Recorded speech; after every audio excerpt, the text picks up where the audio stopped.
En Colombia, las niñas, niños y adolescentes enfrentan múltiples crisis. La intensificación del conflicto armado, los flujos migratorios, los efectos del cambio climático y la variabilidad climática, así como los desastres de origen natural, generan graves impactos que ponen en riesgo su vida, integridad física y mental. 4.2 millones de niños, niñas y adolescentes en Colombia requieren asistencia humanitaria prioritaria en 2025. Sus necesidades humanitarias no dan espera. Buenas tardes para todos, mi nombre es María José Ospina Tovares, estudiante del programa de licenciatura en educación infantil, actualmente culminando 10º semestre y próxima a graduarme. El día de hoy quiero hablar sobre una problemática muy importante que tenemos en Colombia acerca del conflicto armado y la vulnerabilidad de las víctimas. En Colombia, un país que carga con un historial tan doloroso como extenso, más de 2 millones de niños, niñas y adolescentes han sido afectadas directamente por el conflicto armado entre 1985 y 2021. La pregunta que hoy me obliga a hablar no es sobre quién tiene la culpa, sino qué hacemos con el peso de estas vidas, qué sucede con el sueño de estas vidas cuando el sonido de los pájaros es reemplazado por el de las balas. Hoy mi opinión se centra en un tema que es más que político, un tema del conflicto armado y la invisibilidad de las vidas vulnerables. ¿Cuál es la tesis central? Hemos normalizado la idea de que la pérdida de vidas civiles es un daño colateral, pero mi postura pues es clara: la omisión y la ignorancia de las vidas civiles no es una consecuencia de la guerra, sino una responsabilidad moral y política de todos. Se trata de mujeres, líderes comunitarios, campesinos y sobre todo de la infancia, que son borrados y reducidos a una cifra y un informe.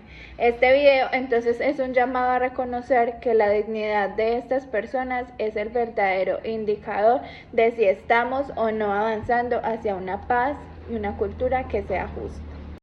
Como primer argumento, puedo hablar de la deshumanización y el olvido, ya que el conflicto opera bajo un mecanismo perverso, que es la deshumanización. Cuando hablamos de desplazados forzados o víctimas de minas antipersona, vemos a personas o solamente categorías. El conflicto armado es un ladrón silencioso porque no solamente roba la vida o la tierra, también roba la identidad, el proyecto de vida.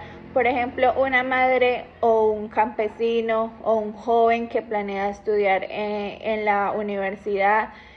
En este caso, el desplazamiento, la amenaza o el asesinato no solo terminan con una vida, sino con la situación social de una comunidad entera, obligándolos a vivir a la sombra de un país que prefiere mirar hacia otro lado, y a través de esta indiferencia se presenta la forma más sutil y constante de violencia, simplemente ignorando. Como argumento 2, puedo hablar sobre el ciclo de la vulnerabilidad, ya que el segundo punto fundamental es que la guerra nunca termina realmente para sus víctimas, porque el conflicto no es un evento único, sino un generador de vulnerabilidad que se perpetúa por generaciones.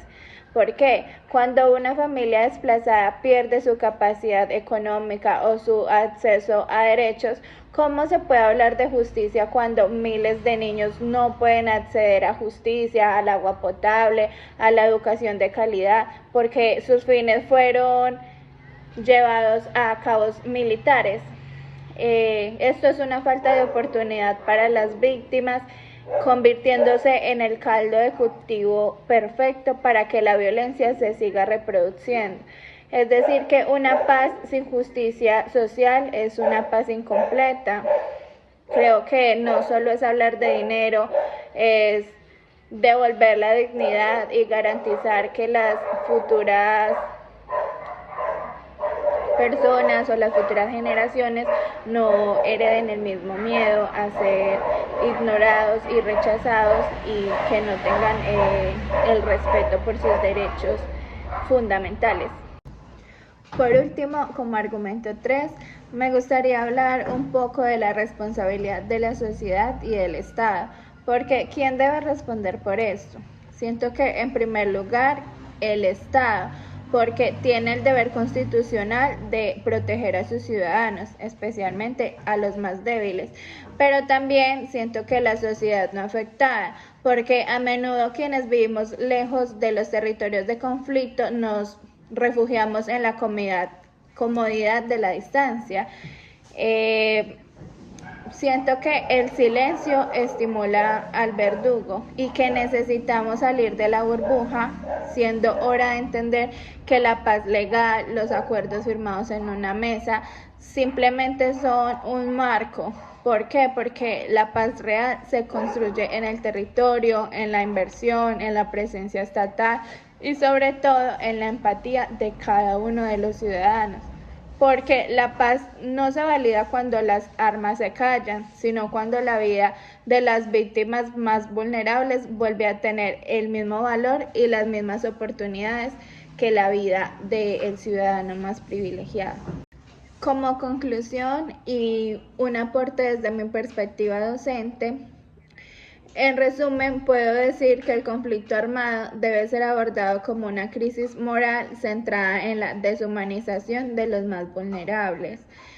Siento que la paz real exige una responsabilidad que garantice la reparación y la protección de los derechos básicos.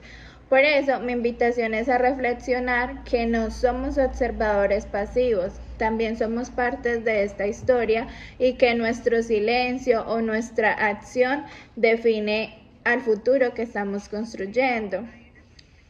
Pero pues hay una perspectiva adicional que me toca pues la fibra más profunda y es la acción que tengo yo como educadora o futura educadora. Como docente de la primera infancia, sé que la vida de un niño entre 0 a 6 años no se mide solamente en años, sino en ventanas de oportunidad neurológicas.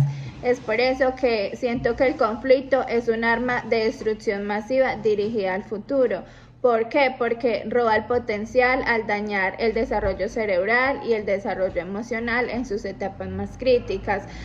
Porque un niño que vive con miedo, que no tiene un hogar seguro o que no tiene acceso a la estimulación o educación adecuada, está siendo despojada de las bases mismas para construir su vida. Es por eso que el aula, el jardín, la escuela son como nuestros verdaderos campos de batalla para la paz. Siento que mi futuro trabajo no es solamente enseñar a leer o a sumar, es un acto de resistencia pacífica porque es ofrecer un espacio seguro, una rutina, un vínculo de afecto para que el niño traumatizado pueda comenzar a sanar.